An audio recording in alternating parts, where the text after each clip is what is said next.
JDS बिल्कुल B team नहीं है, सी टीम भी नहीं है, कोई टीम भी नहीं है। बी टीम जेडीएस ಅಂತ ಗೊತ್ತಿರುವಂತದ್ದು। जेडीएस के ऊपर बार बार एक इल्जाम लगता है, बीजेपी जो आरएसएस की आइडियोलॉजी रखती है, आप उससे कहीं ना कहीं हाथ मिला रहे हैं या बीजेपी की बी टीम है। हाल ही में भारती सुरेश ने इसका इल्जाम भी लगाया था जेडीएस के ऊपर कि आप बी टीम हैं। तो आप एक माइनॉरिटी होने के नाते इसके बारे में क्या कहना चाहेंगे आवाम से? ಇದು ಜನಗಳ ತೀರ್ಮಾನಕ್ಕೆ ಬಿಟ್ಟಂತದ್ದು। ಭ್ರಷ್ಟ ಸರ್ಕಾರ, ಬಿಜೆಪಿ ಸರ್ಕಾರ ಅನ್ನೋದು ಗೊತ್ತಿರುವಂತದ್ದು। ಬಿ ಟೀಮು ಜೆಡಿಎಸ್ ಅಂತ ಗೊತ್ತಿರುವಂತದ್ದು। ಅವ್ರ ಹತ್ರ ತಗೊಂಬಂದು ಲಂಚ ದೊಡ್ಡ ವಿಚಾರನಾ? ಲಂಚ ಹೊಡೆಯೋ ದುಡ್ಡು 100 ಕೋಟಿ ಹಂಚಿದ್ರೇನು, 200 ಕೋಟಿ ಹಂಚಿದ್ರೇನು? अस्सलाम वालेकुम रहमतुल्लाहि वबरकातुहू। मैं डायरेक्ट भारती सुरेश से ही कहना चाहूंगी, अगर जेडीएस को वो बी टीम बता रहे हैं तो कांग्रेस ए टीम है क्या? तो वो अपने आप को खुद खुल के बता रहे हैं कि हम लोग ये टीम है कांग्रेस वाले, जेडीएस बी टीम है, जो कि नहीं है। जेडीएस बिल्कुल बी टीम नहीं है, सी टीम भी नहीं है, कोई टीम भी नहीं है। लेकिन जेडीएस का बस इतना मकसद है कि लोगों के घरों तक पहुंचे और ज्यादा से ज्यादा तादाद में वो जीते, और हमारी सरकार आने के बाद जो भी हम लोगों ने पंचरत्न कार्यक्रम आयोजन बनाया हुआ है उसको लोगों तक पहुंचाएंगे, इंशाल्लाह उसे पूरा भी करेंगे। बस हमारा यही मकसद है और कोई भी मकसद नहीं है। मैडम, आप जो बोल रहे हैं एक हद तक ठीक है, बी टीम नहीं है, ठीक है, लेकिन चंद साल पहले बीजेपी से कुमारस्वामी ने जब हाथ मिलाकर सरकार बनाई थी तो आगे भी ये हो सकता है, इसीलिए लोगों में डर है। बार बार ये नारा लगता है कि आप बी टीम हैं। इसको आप कैसे बदलेंगे, लोगों तक इसका मैसेज कैसे पहुंचाएंगे? जी, कुमार अन्ना ने वैसे तो कांग्रेस के साथ भी हाथ मिलाया हुआ था। जब बीजेपी को मौका मिला तो बीजेपी से भी कुमार अन्ना ने हाथ मिलाया, लेकिन इसका मतलब ये नहीं कि बीजेपी से हाथ मिलाने के बाद लोगों के ऊपर जुल्म करना या कुछ भी गैर गलत काम करना जेडीएस पार्टी का इसमें पूरा से पूरा किरदार है। देखो, अगर उन्होंने बीजेपी के साथ हाथ मिलाया भी था तो चंद महीनों के लिए मिलाया था, और उन चंद महीनों में लोगों के लिए जो जो काम उन्होंने करने चाहे हर काम किया है, चाहे वो रईतरा साला मन्ना हो या फिर कुछ और हो, हर एक काम को उन्होंने अंजाम दिया है। बस मैं लोगों को ये डाउट क्लियर करना चाहूंगी, जो शख्स बीजेपी में आने के बावजूद भी 20 महीने मिलने के बावजूद भी लोगों के लिए इतना काम कर सकते हैं, अगर फुल मेजॉरिटी के साथ वो जीतेंगे, 5 साल उनको वक्त मिलेगा तो वो और भी बड़े पैमाने पे काम करेंगे, और लोग अपने दिमाग से ये बीजेपी टीम बनने का मौका क्यों देगी आवाम से मैं गुजारिश करूंगी, अगर आप लोगों का पूरे से पूरा सपोर्ट जेडीएस को मिलेगा तो कोई भी किसी की भी टीम बनने की जरूरत नहीं है।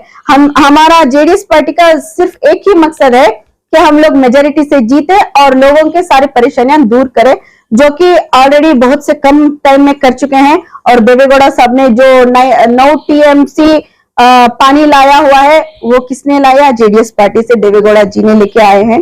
और जो रईतरा साला मन्ना हुआ था वो किसने किया? ना कि कांग्रेस पार्टी ने किया, ना बीजेपी पार्टी ने किया, जेडीएस पार्टी वालों ने ही किया है। और जो 4% रिजर्वेशन मुसलमानों को मिला है वो किसने लेके आए? वो भी देवेगौड़ा साहब ने ही लेके आए। कांग्रेस पार्टी सिर्फ पीछे से वार करना जानती है और बीजेपी आगे से वार करना जानती है। इन दोनों के बीच में आवाम का बहुत से बहुत ज्यादा नुकसान हो रहा है, ना कि मैं बल्कि बस ये नहीं कहना चाहूंगी सिर्फ मुसलमान का नुकसान हो रहा है, इसमें हर कौमी इंसान का नुकसान हो रहा है। हिंदू को हिंदुत्व के आड़ में खींच के उनका फ्यूचर बर्बाद कर रहे हैं, मुसलमान को उसके रिलीजन को लेके बर्बाद कर रहे हैं, और अदर कास्ट को किसी ना किसी बहाने से उनके मुद्दे उठा के उनको बर्बाद कर रहे हैं। बस बीजेपी का मकसद यह है कि लोगों को बर्बाद करो, लोगों को तबाह करो। अगर इनकी गवर्नमेंट आनी है तो सिर्फ अपने बोल बच्चन करने वाले चमचों की जरूरत है, ना कि ईमानदारी से वोट देने वालों की, ना कि ईमानदारी से चलने वालों की। इनको सिर्फ चमचों की और इनकी वाहवाही करने की जरूरत है बस। पहले तो मैं जेडीएस की बेंगलुरु जनरल सेक्रेटरी हूँ, और अल्हम्दुलिल्लाह पूरे 1 साल के बाद पार्टी के लिए काम करने के बाद आज मुझे बेंगलुरु डिस्ट्रिक्ट का स्पोक्स पर्सन चुना गया है। स्पोक्स पर्सन माने लोगों तक हम अपनी बात पहुंचा सकते हैं सोशल मीडिया के थ्रू, जो भी मीडिया में डिबेट्स होते हैं, न्यूज चैनल्स होते हैं, वहां बात करने के लिए काबिल इंसानों की जरूरत होती है। उस काबिल इंसानों की लिस्ट में एक मेरा नाम भी चुना गया है। तो इस वजह से मैं तहे दिल से जेडीएस पार्टी में सारे उन तमाम बड़े बड़े लीडरों का शुक्रिया अदा करना चाहूंगी, क्योंकि उन्होंने मुझे इस काबिल समझा। पहले के कुमार अन्ना का, दूसरा सीएम इब्राहिम साहब का, तीसरा प्रकाश सर का, जफरुल्लाह खान साहब का और रमेश सर का, शरवणा सर का। इन सभी लीडरों का मैं तहे दिल से शुक्रिया अदा करूंगी। और रही बात स्पोक्स पर्सन, एक मीडिया के थ्रू लोगों तक हमारे दिल की बात पहुंचाने का है, जो कि मैं आवाम तक जरूर पहुंचाऊंगी। जेडीएस पार्टी आने वाले दिनों में क्या क्या लोगों के लिए नए नए फीचर्स लाते हैं वो लोगों तक पहुंचाएंगे हम सोशल मीडिया के थ्रू ही। मैडम, अभी अभी आपने कहा कि जेडीएस ने जो है आपको आपकी काबिलियत देखकर जो है ये पोस्ट दिया है, तो ऐसे क्या काबिलियत आपने दिखाई, ऐसे क्या काम किया आपने जो आपको जो है स्पोक पर्सन बना दिया गया? जी देखिए, काबिलियत यानी कि हर जगह दिखाने की नहीं होती। जहां तक आप लोग भी जानते हैं, ग्राउंड लेवल से लेके जो भी पार्टी ऑफिस के वर्कर हैं, प्रोटेस्ट है, हर चीज में मैंने हिस्सेदारी ली हुई है। हर काम को मैंने मतलब एक लेवल तक पहुंचाया हुआ है, चाहे वो किसी भी तरह से हो। यानी कि ग्राउंड लेवल बोले तो जो भी लोगों को तकलीफ है, यानी कि वो उनके घरों के पास चाहे कचरा इकट्ठा होने से हो, सैनिटरी का हो, स्ट्रीट लाइट का हो, या फिर पेंशन्स का हो, या फिर आईडी कार्ड का, लेबर कार्ड का, इस काम को भी मैंने अंजाम दिया हुआ है। और हमारे सारे तमाम लीडर्स का भी मुझे सपोर्ट था उसके अंदर।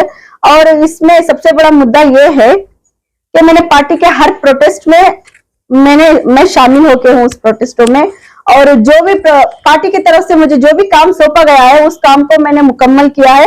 इस वजह से मेरी काबिलियत देखते हुए आज मुझे स्पोक्स पर्सन का पोस्ट दिया गया है पार्टी से। आप कुशाल नगर जाके वहां घर घर घूम रही हैं, इसकी वजह क्या है? घर घर घूम रहे हैं, लोगों से जाके बातचीत कर रहे हैं, क्या आप वहां पर कुछ अलग बदलाव लाना चाहते हैं, इलेक्शन में खड़ना चाहती हैं?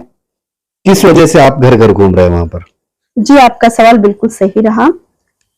मेरा मकसद सिर्फ इलेक्शंस में खड़े होना या जीतना या आना ये नहीं है, और ना कि मेरा मकसद सिर्फ खुशहाल नगर में है। मेरी जितनी ताकत हो सकेगी तमाम सारे बैंगलोर में, वहां हर जगह मैं जाऊंगी। अल्हम्दुलिल्लाह ऑलरेडी मैं बहुत से कॉन्स्टिट्यूंसी में काम कर चुकी हूँ। महादेवपुरा क्षेत्र हो, या फिर शिवाजी नगर हो, या फिर पुलकेशी नगर हो, या फिर दूसरे कॉन्स्टिट्यूंसी हो, हर कॉन्स्टिट्यूंसी में मैंने काम किया है। खुशहाल नगर एक ऐसा प्लेटफॉर्म है मेरे लिए, जो पुलकेशी नगर में जितने भी तमाम लोगों को हर चीज की जरूरत है, उन चीजों को देखो, अब हम अपने आप से तो कुछ नहीं कर सकते। अगर मुझे भी एक प्लेटफॉर्म मिलेगा, यानी कि मैं इलेक्शन में कंटेस्ट करूं या लोगों की चाहत और मोहब्बत से जीत भी जाऊं, तो जो काम मैं अभी 10% कर रही हूँ, जीतने के बाद इंशाअल्लाह मैं 80 to 100% करने की कोशिश करूंगी। क्योंकि मैं ये वादा नहीं करती कि मैं पूरा करके दिखाऊंगी। इंशाल्लाह काम करने के बाद लोग खुद आप लोगों को बताएंगे कि चलो, हम कम से कम एक लीडर को हम लोगों ने चुना है तो सही लीडर को चुना है।